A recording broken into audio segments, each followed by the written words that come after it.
पूज्य संतों के स्मृति प्रकटोत्सव मेला, जिनका सानिध्य आप सभी श्रद्धालु जनों को प्राप्त हो रहा है, एज ए पूज्य संत श्री असंग देव जी महाराज, उत्तर प्रदेश सरकार में मंत्रिमंडल के मेरे सहयोगी, प्रदेश सरकार में सूक्ष्म लघु मध्यम उद्यम खादी और ग्रामोद्योग विभाग के मंत्री श्री राकेश सचान जी, प्रभारी मंत्री लखीमपुर खीरी श्री नितिन अग्रवाल जी, श्रम और सेवा योजन के राज्य मंत्री श्री मनोलाल कोरी जी, माननीय विधायक गोला गोकर्णनाथ श्री अमन गिरी जी, माननीय विधायक श्री रोमी साहनी जी, माननीय विधायक श्री लोकेंद्र प्रताप सिंह जी, माननीय विधायक शशांक वर्मा जी, माननीय विधायक योगेश वर्मा जी, माननीय विधायक श्री विनोद शंकर अवस्थी जी, माननीय विधायक श्रीमती मंजू त्यागी जी, माननीय विधायक श्री सौरभ सिंह सोनू जी, आज के इस कार्यक्रम में उपस्थित पीलीभीत से बरखेड़ा से माननीय विधायक महामंडलेश्वर स्वामी प्रवक्तानंद जी, बाबूलाल पासवान जी, भारतीय जनता पार्टी के क्षेत्रीय अध्यक्ष श्री कमलेश मिश्र जी, जिलाध्यक्ष सुनील सिंह जी, जिला पंचायत अध्यक्ष श्री नरेंद्र सिंह जी, कबीर धाम आश्रम से जुड़े हुए सभी सम्मान्य संतजन, श्रद्धालुजन और उपस्थित बहनों और भाइयों, आज ये मेरा सौभाग्य है कि मुझे कबीर धाम आश्रम लखीमपुर खीरी के इस स्मृति प्रकटोत्सव समारोह में आप सबका दर्शन करने का अवसर प्राप्त हो रहा है।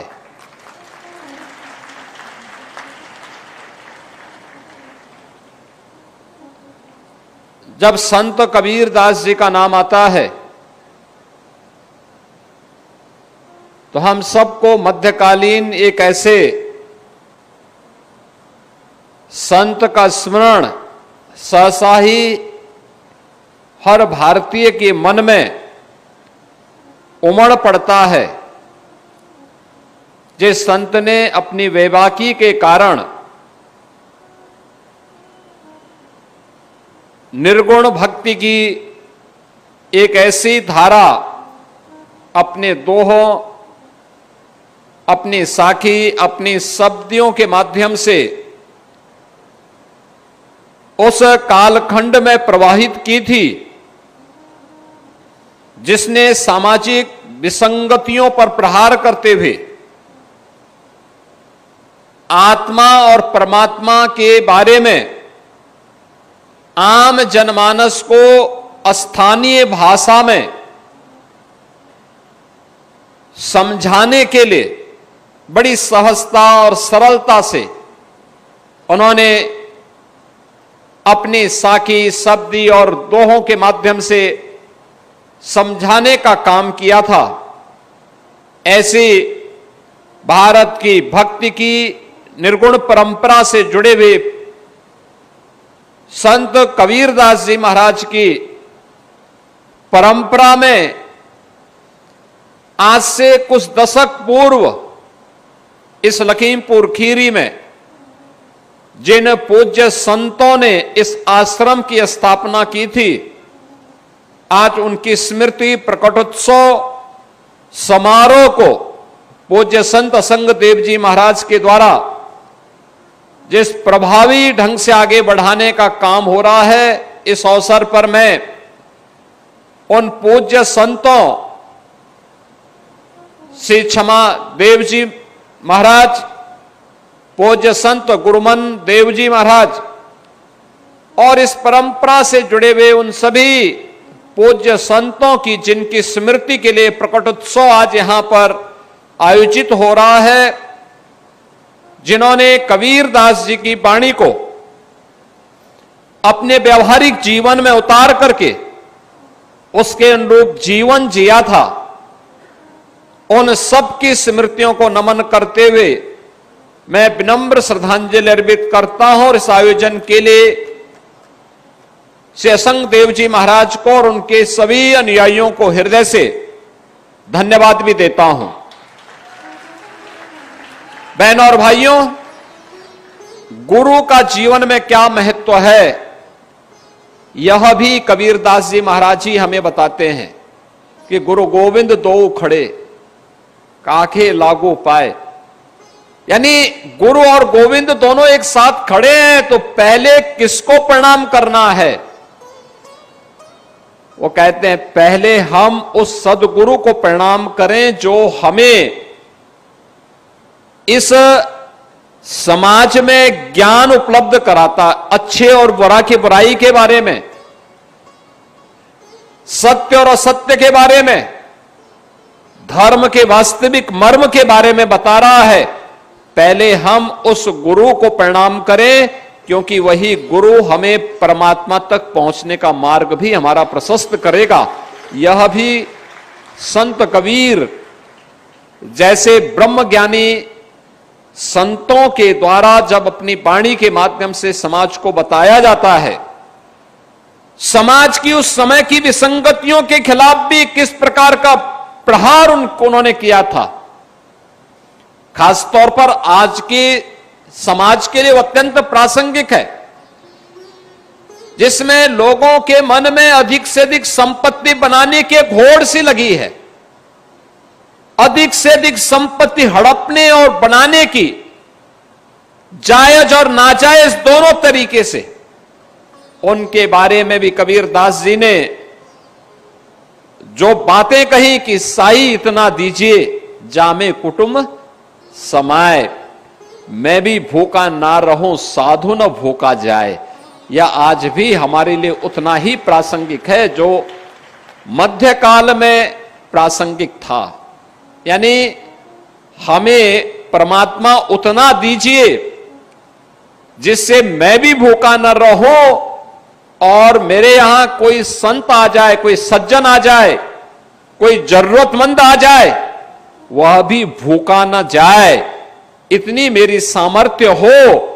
यही प्रार्थना वह ईश्वर से करते हैं और ईश्वर से करते करते उन्होंने अपना पूरा जीवन, याद करिए ब्रह्मज्ञानी संत, लेकिन उन्होंने कभी अपना काम नहीं छोड़ा।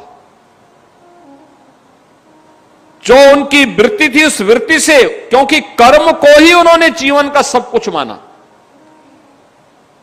भारत के संतों की परंपरा ने हमें कर्म से विरत रहने के लिए कभी नहीं कहा। संत तुलसीदास जी भी इसी बात को कहते हैं, कर्म प्रधान विश्व को राखा, जो जस कर रहे सो तस फल चाखा। यानी कर्म ही जीवन का सब कुछ है।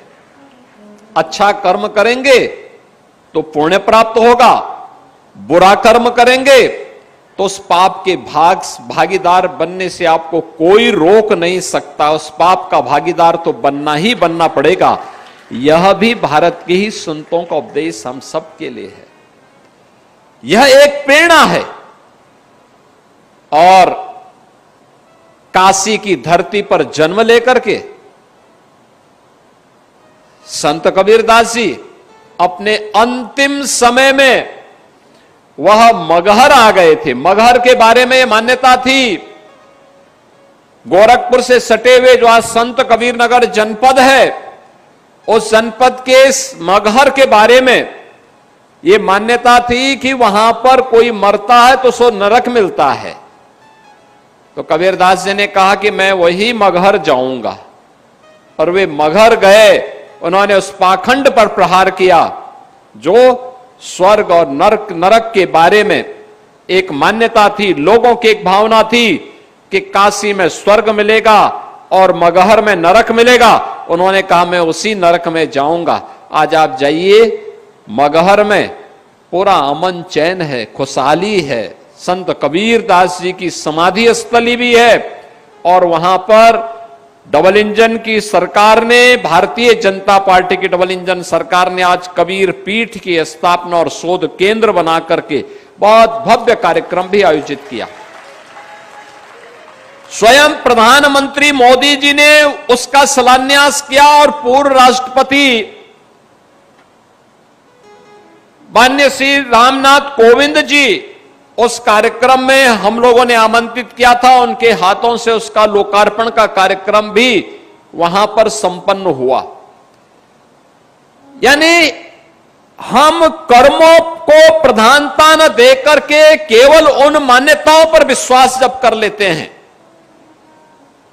याद रखना आप अच्छे हो या बुरे हो, इस बात पे निर्भर करता है कि आपका कर्म कैसा है। अगर बुरा कोई व्यक्ति करता है और वह अच्छे फल की आशा करता है, तो मुझे लगता है कभी संभव नहीं हो सकता है। हमें अच्छा करना चाहिए, अच्छे फल हमें प्राप्त होंगे। और भगवान कृष्ण ने गीता में भी यही कहा था, कर्मणे वाधिका रस्ते मां फलेषु कदाचन। यानी कर्म सब कुछ है, हमें अपने कर्म पर विश्वास करना चाहिए। कर्म कौन? जो निष्काम हो। फल की चिंता मत करिए, वह तो आपको अपने आप ही प्राप्त होगा। आप बताइए ना, अगर आप बबूल का पेड़ लगाएंगे और उम्मीद करेंगे कि उसमें आम आएंगे, तो क्या आम आ जाएंगे? नहीं आएगा। इसके लिए आम का ही पौधा लगाना पड़ेगा, मेहनत करनी पड़ेगी, तब 5 साल 7 साल के बाद आपको आम खाने के लिए प्राप्त होगा, और एक लंबे समय तक आपको इसका आनंद प्राप्त होगा। बाग लगाएंगे, लोगों को भी खिलाएंगे और व्यवसाय भी कर सकते हैं, बहुत कुछ हो सकता है। ये कर्म पर निर्भर करता है, जैसा करेंगे वैसा फल प्राप्त करेंगे। और यही हमारे इन पूज्य संतों की वाणी रही है। काशी की धरती ऐसे पूज्य संतों के ज्ञान से हमेशा ही समाज का एक मार्गदर्शक रही है। उसी काशी में संत कबीरदास जी का जन्म होता है, उसी काशी में सदगुरु रविदास जी महाराज का उनका प्रकट का स्थली भी वही काशी है। वही काशी है जिसमें अनेक ऐसे पूज्य संतों ने अपनी साधना से प्राप्त सिद्धि के माध्यम से लोक कल्याण का मार्ग प्रशस्त किया। और देश के अंदर भी संत कबीर की इस परंपरा में अनेक ऐसे संत आज भी देश और दुनिया के अंदर लगातार उनकी वाणियों के माध्यम से समाज का मार्गदर्शन कर रहे हैं। याद करना, जातीयता पर भी प्रहार किया था संत कबीरदास जी ने, और उस समय भी उन्होंने बहुत कुछ किया था। उनके पूज्य गुरुदेव जगत गुरु रामानंदाचार्य ने उस समय उन्होंने इस बारे में कहा था, जातीय विसंगतियों पर और उस समय की छुआछूत और अस्पृश्यता के भाव पर भी उन्होंने बहुत प्रभावी हमला किया था। उन्होंने उस समय कहा था कि जाति पाति पूछे नहीं कोई, हरि को भजे सो हरि का होई। यानी जो ये जाति पाति का बंधन जब तक टूटेगा नहीं, ये देश की गुलामी का कारण था। यानी जो देश की गुलामी का कारण रहा हो, जिसके कारण हमारा अस्तित्व संकट में खड़ा हुआ था, जिन कारणों से हमारी आस्था पर प्रहार हो रहा था, जिन कारणों से हमारे धर्मस्थल अपवित्र हुए थे, जिन कारणों से हमारी उस समय की पीढ़ी के सामने अस्तित्व का संकट खड़ा हुआ था, उनमें से समाज का विभाजन एक प्रमुख कारण रहा है। समाज का विभाजन जाति के नाम पर, छुआछूत और अस्पृश्यता के नाम पर, तमाम प्रकार के जो विभाजन थे, इस विभाजन से उभारने के लिए उस समय भी गुरु रामानंद जी महाराज ने, संत कबीरदास जी महाराज ने, सदगुरु रविदास जी महाराज ने, अन्य ऐसे अनेक पूज्य संतों ने, महाराष्ट्र की धरती पर भी तमाम ऐसे पूज्य संत हुए जिन्होंने उस समय के समाज को एक नई दिशा दी, और उनकी वाणी आज भी उतनी ही प्रासंगिक है जितना उस समय थी। उनकी प्रासंगिकता एक शाश्वत भाव के आधार पर है, और शाश्वत भाव हर देश, हर काल, हर परिस्थिति में समान रूप से लागू होती है। बहनों और भाइयों, आज जब हम यहां पर कबीर धाम आश्रम से के संस्थापक पूज्य संतों की स्मृति प्रकटोत्सव कार्यक्रम के साथ जुड़े हुए हैं, उन स्थितियों में हम सबका दायित्व बनता है। आज हमारा भारत विकास की जिन नई बुलंदियों को छूता हुआ दिखाई दे रहा है, एक नया भारत है। एक नया भारत जो अपनी विरासत पर भी गौरव की अनुभूति करता है, और जो विकास के नित नए प्रतिमान को स्थापित करते हुए लगातार दुनिया के अंदर एक ताकत के रूप में अपने आप को स्थापित कर रहा है। आप अनुमान करिए ना, आज से 10 वर्ष पहले, 8 वर्ष पहले कोई कल्पना करता था कि अयोध्या धाम में श्री राम जन्मभूमि पर भगवान राम का मंदिर बन पाएगा? जब राम भक्त इसके लिए आवाज उठाते थे तो लोग बोलते थे कि सपना ही बना रहेगा। राम भक्त कहता था कि नहीं, हमें कितना भी संघर्ष करना पड़ेगा, हम करेंगे। 500 वर्षों से संघर्ष है, आगे भी संघर्ष करेंगे, लेकिन हम अपने मुद्दे से भटकेंगे नहीं।